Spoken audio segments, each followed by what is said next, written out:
Would have loved if this hearing had been somewhere closer to home, so that I'd said all along, when you're number one in ethanol and biodiesel production, that sure makes sense if you're doing a hearing on the renewable fuels standard. But be that as it may, we're here in Michigan, and it's important that EPA hears from us right now. So obviously, we had moments of hope where it looked like a deal was struck with the White House.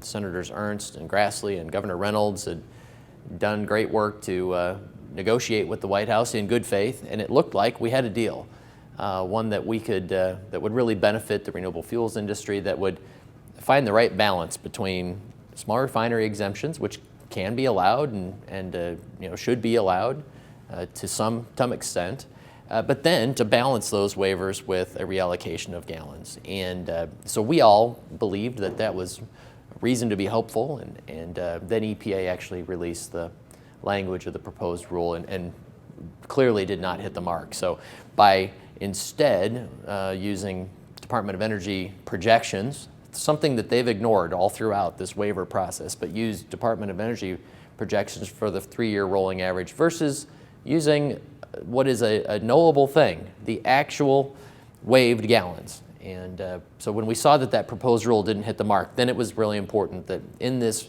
rulemaking process, in this public comment period process, that our voices are heard. And so part of that is, folks taking the opportunity to send emails and comment through Iowa Soybean Association, Iowa Corn Growers, Farm Bureau, Renewable Fuels Association, the Biodiesel Board, all opportunities to make voices heard.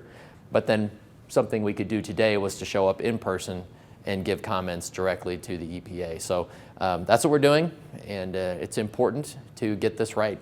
It's too important not to get it right, and we're going to keep working on this. I'm hopeful that the White House hears from us, and I think they are, and that they know where we stand and know where Iowans stand, and that once again the White House will engage and ensure that EPA delivers on the deal that was struck. And I think that's really what we need to have happen here. So there's a process to play out, and we know that there's another side to this, that there's always those voices on the other side trying to weaken the RFS, and we know that whether we are successful right now in the next few weeks in getting this change done, it really doesn't change the fact that we are going to need to continue to advocate for this industry long into the future. And that's something that we've been committed to. We've got to really do the work right now and make sure our voices are heard and move the needle on this proposed rule, but we also know that the work will continue long into the future. This has really been important to go back almost to the beginning and say, how did we even get here, right? What's the importance of a renewable fuels standard?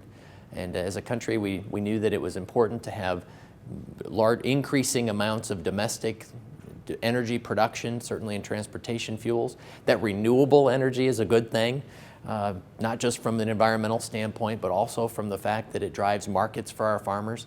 And so this is a tremendous victory and a tremendous upside for not just farmers, but for the American people as well, to have domestic energy production like we have. And so it's just critically important as a country that we have this. But a state like Iowa, again, being number one in ethanol and biodiesel production, this is a significant contributor to our GDP. It creates jobs across the state. It creates jobs in some of our rural communities, our smaller communities, where these are important, high-paying, good jobs. And it's also a critically important market for our farmers. And right now, with so much uncertainty on the trade front, we don't need to add uncertainty on the domestic market front, all of which is compounded by the challenging weather year that we've had. But there are things we can control and things we can't control. Weather we can't control, but getting policy right, passing USMCA, pursuing new trade deals, getting the RFS right, those are things we can control, and we ought to work as hard as we can to get that done.